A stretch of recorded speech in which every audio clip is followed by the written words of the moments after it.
Welcome to GK talks exclusive YouTube channel. ఈరోజు మనం APPSC and TGPSC group 1 and group 2కి సంబంధించిన MCQs అనేది ఎన్సీఆర్ బేస్డ్ ఎంసీక్యూస్ అనేది డిస్కస్ చేస్తున్నాం కదండి. అయితే ఫస్ట్ పార్ట్లో ఒక హిస్టరీకి సంబంధించి ఒక 15 క్వశ్చన్స్ అనేది పాలిటీకి సంబంధించిన ఒక 15 క్వశ్చన్ అనేది నేను పోస్ట్ చేశాను. ఇప్పుడు ఈ రిమైనింగ్ క్వశ్చన్స్ అనేది డిస్కస్ చేద్దాం. ఇవి ఎంత ఇంపార్టెంట్ అంటే మనం హిస్టరీ కానీ పాలిటీ కానీ ఎకనామిక్స్ కానీ ఏ సబ్జెక్ట్ తీసుకున్నా బేసిక్స్ లేకపోతే అది నిలబడదు. అదేవిధంగా ఇప్పుడు ఈ రోజు జరిగే ఈ డిస్కషన్ అనేది ఈ 50 క్వశ్చన్ డిస్కషన్ అనేది ఫర్దర్ క్లాసెస్లో మనకి చాలా ఉపయోగపడుతుంది. అదేవిధంగా ఈ వీడియో అనేది చాలా మందికి చాలా రకాలుగా ఉపయోగపడుతుంది. ఎందుకంటే చాలా మంది మ్యాథ్స్ అండ్ సైన్స్ బ్యాక్గ్రౌండ్ స్టూడెంట్స్కి ఈ హిస్టరీ పాలిటీ అనేది అంతలా రుచించదు. కాబట్టి ఈ బేసిక్స్తో నేర్చుకుంటే ఖచ్చితంగా మీరు ఆ ఫియర్ అనేది పోతుంది. కాబట్టి ఇంకా ఎవరైనా మన ఛానల్ని సబ్స్క్రైబ్ చేయకుండా చూస్తూ ఉంటే ప్లీజ్ సబ్స్క్రైబ్ అండి. అదేవిధంగా వీడియో నచ్చితే లైక్ చేసి షేర్ చేయండి. ఈరోజు మనం డిస్కస్ చేయబోయే ఈ క్వశ్చన్స్ అనేవి ఖచ్చితంగా ఎగ్జామ్ పేపర్లో రిప్రజెంట్ అవుతాయండి. అంటే డైరెక్ట్గా అడగరు, ఇండైరెక్ట్గా మనకి క్వశ్చన్ పేపర్లో అనేది ప్రెజెంట్ అవుతాయి. ఇంకెందుకంటే ఆలస్యం, ఈరోజు వీడియో మిస్ అయితే మీరు చాలా బేసిక్స్ అనేది మిస్ అయినట్టే. Let's start. Question number 16. What is the traditional dress worn by women in Manipur as mentioned in the text? మణిపూర్లోని మహిళలు ధరించే సాంప్రదాయ దుస్తులు పేరు ఏమిటి? Option A Phanek, option B Mekhela, option C కుర్వాన్, option D sari. Correct answer ఏమనుకుంటున్నారండి మీరు? Correct answer A Phanek. Women in Manipur wear a traditional dress called Phanek. మణిపూర్లో స్త్రీలు ధరించే దుస్తులను ఫానెక్ అని అంటారు. Question number 17. According to the text, how many major religions are practised in the world, all of which are found in India? పాఠ్యభాగం ప్రకారం ప్రపంచంలో ఎన్ని ప్రధాన మతాలు ఉన్నాయి మరియు అవన్నీ భారతదేశంలో ఆచరించబడుతున్నాయి? Option A 6, option B 8, option C 10, option D 12. Answer option B అండి, 8. The text mentioned that there are 8 major religions in the world and every single one of them is practiced in India. Question number 18. Approximately how many languages are spoken as mother tongues in India according to the text? పాఠ్యభాగం ప్రకారం భారతదేశంలో మాతృభాషలు మాట్లాడే భాషలు ఎన్ని ఉన్నాయి? Option A more than 1000, option B more than 1600, option C more than 2000, option D exactly 22. Correct answer is B more than 1600 పైగా mother tongues అనేవి ఇండియాలో మాట్లాడుతున్నారు. Section B. ఇప్పుడు దాకా మనం 1 వర్డ్ క్వశ్చన్స్ అనేవి చూసామండి. మెయిన్లీ సెక్షన్ బి ఏంటంటే స్టేట్మెంట్ వైజ్డ్. మనం ఎంత చదివి వెళ్ళినా కూడా ఎక్కడైతే మిస్టేక్ చేస్తామంటే స్టేట్మెంట్ వైజ్ క్వశ్చన్స్లో చాలా మిస్టేక్స్ జరుగుతాయి. ఎందుకంటే ప్రతి స్టేట్మెంట్ కరెక్ట్ అనిపిస్తుంది మనకి. ఎగ్జామ్ సెంటర్లో మనం కూర్చున్నప్పుడు ఆ ఎగ్జామ్ సెంటర్లో ఆ పాయింట్ చదివేటప్పుడు అవును ఇది కరెక్టే అనిపిస్తుంది, అలా వాడిస్తాడు. ఆ విధంగా మనం అందులో తప్పు ఐడెంటిఫై చేయాలంటే మనకి కంటెస్టెన్సీతో పాటుగా క్లారిటీ కూడా కావాలి. అండ్ కన్ఫర్మేషన్ ఇది ఖచ్చితంగా తెలుసు అనుకుంటేనే ఎగ్జామ్‌లో పెట్టాలి. ఎందుకంటే మనకి ఏపీపీఎస్‌సీ అండ్ టీజీపీఎస్‌సీ అనేది నెగెటివ్ మార్కింగ్ కూడా ఉంటుంది. నెగెటివ్ మార్కింగ్ ఉన్నటప్పుడు మనకి యాక్యురసీ కూడా అంతే ఇంపార్టెన్స్ ప్లే చేస్తుంది. మనం ఎన్ని క్వెషన్స్ అనేది అటెంప్ట్ చేస్తున్నాము అన్న దానికన్నా మనకు రానివి ఎన్ని వదిలేస్తున్నాము, మనకు వచ్చినవి ఎన్ని ఖచ్చితంగా పెడుతున్నాము. మనం రానివి వదిలేసాము అంటే అవి వచ్చిన మార్కుల్లోనివి డిడక్ట్ అవ్వనివి. కాబట్టి మనం ఎగ్జామ్ సెంటర్‌లో చేసే ఒక చిన్న పొరపాటు మనల్ని జీవితాంతం కాదు గానిలెండి. ఎందుకంటే మనందరం తెలివైన స్టూడెంట్స్ 1 ఆర్ 2 ఇయర్స్‌లో కరెక్ట్‌గా ప్రిపేర్ అయితే ఖచ్చితంగా ఏదో జాబ్‌లో ఉంటాము. అయితే ఆ 1 ఇయర్ కూడా మనం మిస్ అవ్వకూడదు అంటే స్టేట్మెంట్ వైస్‌గా వచ్చే క్వెషన్స్‌ని మనం చాలా జాగ్రత్తగా 1కి 2 సార్లు చదువుకొని అది కరెక్ట్ మనకి వచ్చు. మనం 90% కాదండి 99% డౌట్ ఉన్నా సరే 100% యాక్యురసీ ఉంటేనే ఆ క్వెషన్ మనం టచ్ చేయాలి. ఇప్పుడు స్టేట్మెంట్ వైస్ క్వెషన్స్ చూద్దామండి. Question number 19. Consider the following statements regarding Samir 1 and Samir 2. Sameer 1 మరియు సమీర్ 2లకు సంబంధించి క్రింది ప్రకటనలను పరిశీలించండి. సమీర్ 1 బడికి వెళ్ళాడు. సమీర్ 2 దినపత్రికలు అమ్మేవాడు. Statement number 2. సమీర్ 1 ముస్లిం, సమీర్ 2 హిందూ. Statement number 3. ఇద్దరు సమీర్లు విభిన్న మత మరియు సాంస్కృతిక నేపథ్యాల నుండి వచ్చారు. Correct answer 1 and 3 only. Sameer 1 బడికి వెళ్ళాడు. సమీర్ 2 దినపత్రికలు అమ్మేవాడు. Statement number 3. ఇద్దరు సమీర్లు విభిన్న మత మరియు సాంస్కృతిక నేపథ్యాల నుండి వచ్చినవారు. Question number 20. Consider the following statements about inequality versus diversity. Statement number 1. The caste system is an example of inequality, not diversity. Statement number 2. Inequality comes about when a person does not have the resources and opportunities that are available to other person. తెలుగులో చూద్దామండి. అసమానత మరియు విభిన్నత్వం గురించి క్రింది ప్రకటనలను పరిశీలించండి. ప్రకటన 1. కుల వ్యవస్థ అనేది అసమానతకు ఉదాహరణ, భిన్నత్వానికి కాదు. ప్రకటన 2. ఇతరులకు లభించే వనరులు మరియు అవకాశాలు ఒక వ్యక్తికి లభించినప్పుడు అసమానత ఏర్పడుతుంది. కరెక్ట్ ఆన్సర్ ఏమనుకుంటున్నారు? Option A, statement 1 is true but statement 2 is false. Option B, statement 1 is false but statement 2 is true. Option C, both statement 1 and 2 are true and statement 2 explains statement 1. Option D, both statement 1 and statement 2 are false. Correct answer C అండి. రెండు statements కూడా కరెక్టే. అలాగే statement 1 అనేది statement 2కి exact explanation. కుల వ్యవస్థ అనేది అసమానతలకు ఉదాహరణ, విభిన్నత్వానికి కాదు. ఇతరులకు లభించే వనరులు మరియు అవకాశాలు ఒక వ్యక్తికి లభించినప్పుడు అసమానత ఏర్పడుతుంది. ఇది ఎక్కడ చూస్తామంటే మనం ఎగ్జాంపుల్ మనం క్యాస్ట్ గురించి మాట్లాడుకోవడం. ఒక బలహీన బడుగు వర్గాల నుండి వచ్చిన వ్యక్తికి ఒక రాజకీయ నాయకుడికి అందేటటువంటి ఎటువంటి ఫెసిలిటీస్ అందవు. ఇది ఎందులోకి వస్తుందంటే కుల వ్యవస్థలోకి వస్తుంది. ఇది విభిన్నత్వం కాదు. విభిన్నత్వం అంటే ఒక ముస్లిం అండ్ ఒక హిందూ కలిపి అన్ని షేర్ చేసుకోవడం, లేదంటే వాళ్ళ పద్ధతి ద్వారా వాళ్ళు దేవుని కొలుచుకునే విధానం. హిందువులు తమ పద్ధతి ద్వారా దేవుని కొలుచుకునే విధానం. వీటిలో మనం భిన్నత్వం అంటే సపరేట్ చేయగలుగుతున్నాం. అదే కుల వ్యవస్థలో అలా ఉండదు.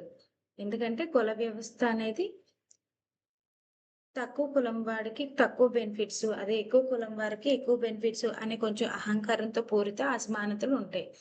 దానికి ఎగ్జాంపుల్ ఇది.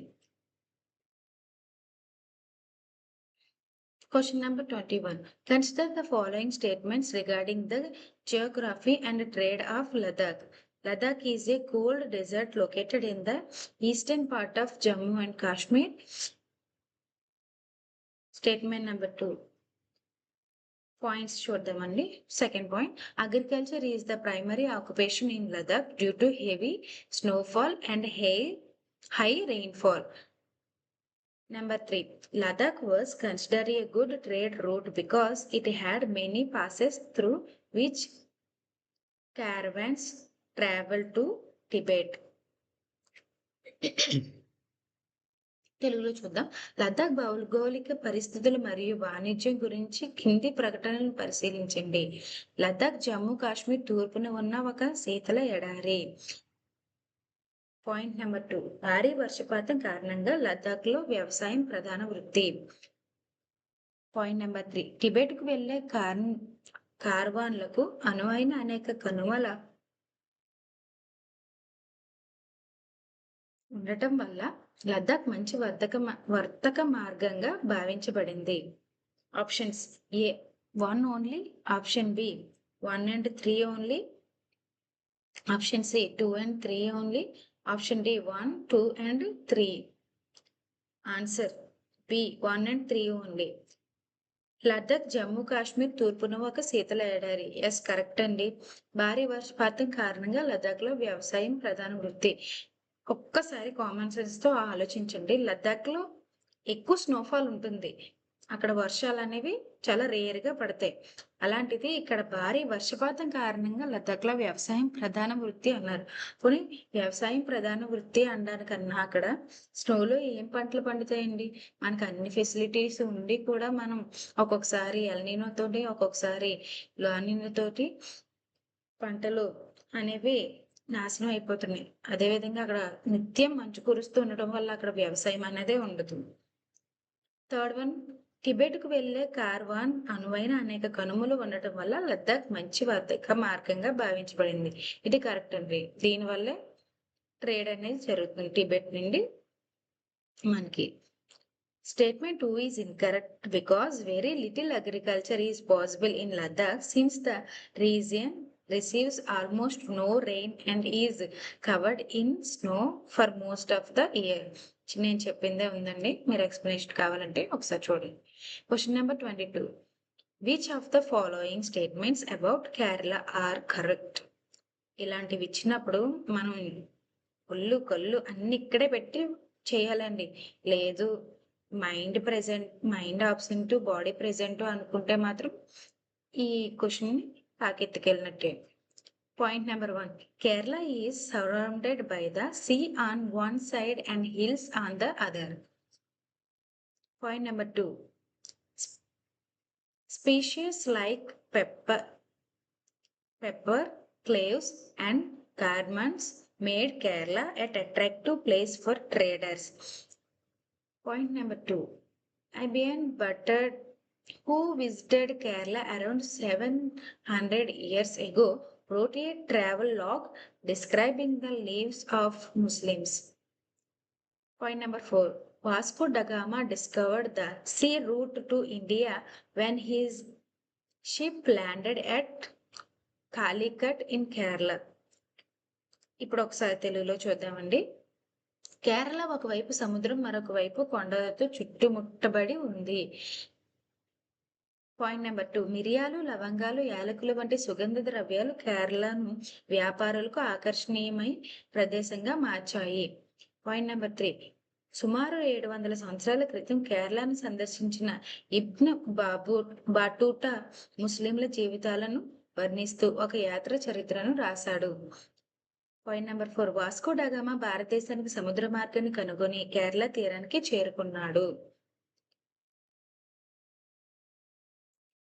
Options 1, 2 and 3 only, option B 2, 3 and 4 only, option C 1 and 4 only, option D 1, 2, 3 and 4. Correct answer D అండి. మొత్తం 4 స్టేట్మెంట్స్ కూడా కరెక్టే. Question number 3, match list reason and terms. List 1, associated feature based on the text.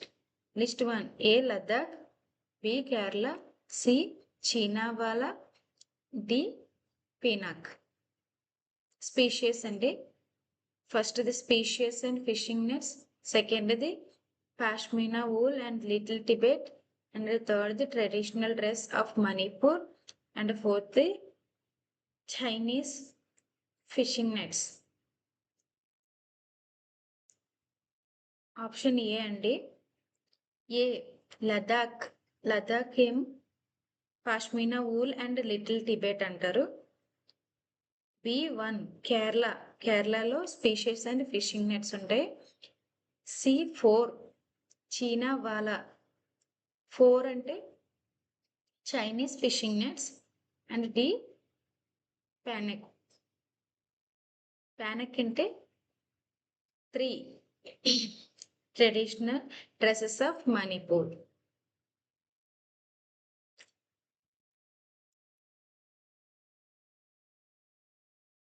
Consider the following statements regarding India's national anthem. Point number 1, it was composed by Rabindranath Tagore. Point number 2, it expressed the unity of India across its diverse regions and communities. Point number 3, it was written during the Quit India movement in 1942. భారత జాతీయ గీతం గురించి క్రింది ప్రకటనలు పరిశీలిద్దాం. దీనిని రవీంద్రనాథ్ ఠాగూర్ రచించారు. ఇది భారతదేశంలో విభిన్న ప్రాంతాలు మరియు వర్గాల ఏకత్వాన్ని వ్యక్తీకరిస్తుంది. ఇది 1942 క్విట్ ఇండియా ఉద్యమం సమయంలో వ్రాయబడింది. Options 1 only, option B 1 and 2 only, option C 2 and 3 only, option D 1, 2, 3. Correct answer B అండి, 1 and 2 ఓన్లీ. దీనిని నేషనల్ యాంథమ్ని రవీంద్రనాథ్ ఠాగూరే రచించారండి. అండ్ ఇది భారతదేశంలో విభిన్న ప్రాంతాలు మరియు వర్గాల ఏకత్వాన్ని వ్యక్తీకరిస్తుంది. జనగణ మన అధినాయక జయ హే భారత భాగ్య విధాత. పంజాబ్, సింధ్, గుజరాత్, మరాఠ, ద్రావిడ, ఉత్కల, గంగ, వింధ్య, హిమాచల, యమున, గంగ, ఉత్తల, జరది, తరంగ. ఇవన్నీ కూడా భారతదేశం యొక్క మ్యాప్ లో చూసుకుంటే పైనుంచి బార్డర్స్ అన్నిటిని కూడా పంజాబ్ దగ్గర నుండి